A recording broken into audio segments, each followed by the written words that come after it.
السلام علیکم ورحمۃ اللہ وبرکاتہ نحمدہ ونصلی علی رسولہ الکریم اما بعد 1977 یا 1978 کا قصہ ہے۔ جمعہ کی نماز کے بعد حرم شریف میں حتیم کے سامنے میں بیٹھا ہوا تھا اور ایک بڑے میاں بہت خوبصورت حسین جمیل وہ آئے۔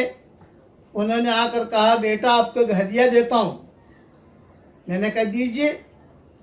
تو انہوں نے کہا کہ ہر جمعہ کی نماز کے بعد 7 مرتبہ سورہ اخلاص پڑھ لیا کر بیٹا، اور 7 مرتبہ سورہ فلق پڑھ لیا کر، اور 7 مرتبہ سورہ ناس پڑھ لیا کر۔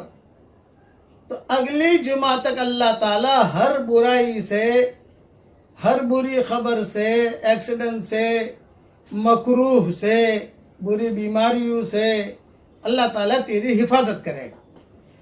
وہ بڑے میاں کہہ کر چلے گئے۔ میں نے اپنا عمل بھی شروع کیا، لیکن میں کسی کو بتاتا نہیں تھا کیونکہ میرے سامنے حدیث نہیں تھی۔ انہوں نے بات بتائی، اسی وقت ہمارا سفر ہوا تھا 1.5 سال، 1.25 سال، 1.5 سال کا پورے سفر میں پڑھتے رہے۔ لیکن جب کتابیں دیکھنا شروع کی، کتابیں لکھنا شروع کی، ترجمے کرنے شروع کیے، کتابیں دیکھنے کا موقع ملا تو یہ حدیث ملی۔ اس لیے آپ سب حضرات کو یہ میں بھی بتا رہا ہوں کہ ہر جمعہ کے دن، جمعہ کی نماز کے بعد یا ظہر کی نماز کے بعد، خواتین ظہر کی نماز پڑھتی ہیں ہمارے ہاں، فوراً پڑھنے کی ضرورت نہیں ہے۔ جمعہ کی نماز کے بعد سنتیں پڑھ لی، تسبیحیں پڑھ لی، اطمینان سے فارغ ہو گئے۔ آج کل چونکہ یہ حالات کی وجہ سے کئی جگہوں پر جمعہ ہو بھی نہیں رہے ہیں، ظہر پڑھ رہے ہیں۔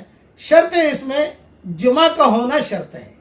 7 مرتبہ سورہ اخلاص پڑھنے کی عادت ڈالیے، 7 مرتبہ سورہ فلق پڑھنے کی عادت ڈالیے، اور 7 مرتبہ سورہ ناس پڑھنے کی عادت ڈالیے۔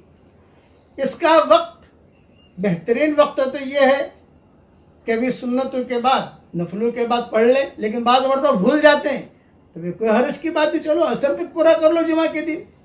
پھر بھی بھول گئے تو بھی کوئی حرج کی بات نہیں ہے، چلو جمعہ کے دن سورج غروب ہونے سے پہلے پڑھ لو۔ تو اس کی عادت ڈال دیجئے، تو اللہ تعالیٰ کی ذات سے امید ہے کہ انشاءاللہ اگلے جمعے تک اللہ تعالیٰ کی حفاظت میں رہیں گے۔ یہ حدیث ابن سنی میں ہے، اور میری کتابوں میں اس کے اور حوالے بھی میں نے لکھ دیے ہیں۔ یہ ساری تفصیل میں صرف ایک شرط ہے کہ جمعہ کا دن ہونا چاہیے۔ اب تو جمعہ کے دن چاہے اب جمعہ کی نماز